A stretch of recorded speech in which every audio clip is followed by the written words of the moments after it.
Isinama ng kampo ni dating House Speaker Martin Romualdez sa inihain niyang supplemental counter affidavit ang pagbawi ng salaysay ni Orly Gutesa na nagsabing nag-deliver siya ng mali-maletang pera sa bahay ni Romualdez. Hindi naman nababahala ang Office of the Ombudsman sa pagbaligtad ni Gutesa dahil may 28 silang testigo na may direkta raw na alam sa mga transaksyon sa anomalya umano sa flood control projects. May unang balita si Joseph Moro.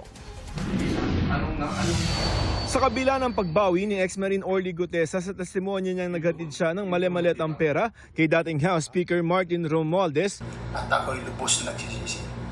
tila hindi naman nababahala ang Office of the Ombudsman sa magiging epekto nito sa nakasampang reklamo laban sa dating Speaker kaugnay sa umuning anomalya sa flood control projects. Anila hindi na bago ang pagrekano at pagbaliktad ng mga testigo sa high-profile cases. Hindi raw umiikot ang investigasyon sa iisa o iilang witness. Ayon sa Ombudsman, may 28 testigo na handang magbigay ng direkta at material na kaalaman sa mga sinisiyasat na transaksyon.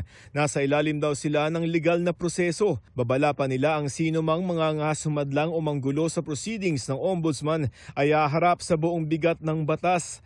Ayon sa supplemental complaint bukod sa testimonial evidence, may hawak din daw silang documentary evidence tulad ng corporate, property documents at AMLC reports. Base sa supplemental complaint affidavit ng Ombudsman, ang testimonya ng siyam na mga dating bodyguard ang ilan sa mga ebidensya nila na napunta ang pera kay dating House Speaker Martin Romualdez. Pero 4 sa siyam na mga bodyguards na yan ang bumaliktad na. Sinabi na dati ng Ombudsman na maaaring isama na rin sa kasong plunder ang 3 naunang bumaliktad na ex-bodyguard. Wala pa silang pahayag kung gagawin din ito kay Gutesa.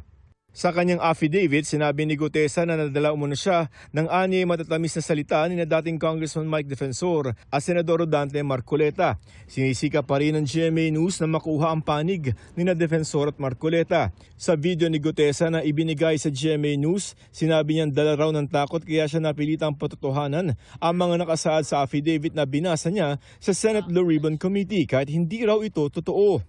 Dala ng takot at pangamba, lahat ng nakalahad sa pinabit na kanilang ginawa ay aking nasabi na nasaksihan o kahit hindi ito totoo. Pati ang pagsabi ng pagpasama ako sa 3 beses na delivery ng mga malita sa alleged bahay ni Speaker Martin Romualdez sa Forbes Park, wala akong naging direktang kontak o nakita man lang si Speaker Romualdez sa nasabing address. Naghain na ng supplemental counter affidavit si Romualdez sa Ombudsman.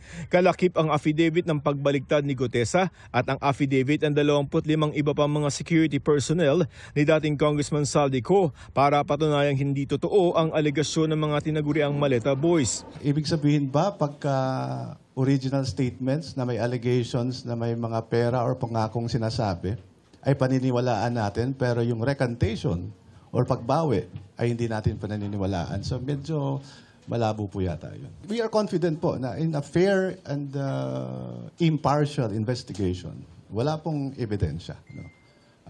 Ika nga, walang corpus delicti. Sabi nga ng mga lawyers sa sitwasyong ito. Ayon sa palasyo, batid ni Pangulong Bongbong Marcos na pinsan ni Romualdez ang pagbawi ni Gutesa ng kanyang aligasyon.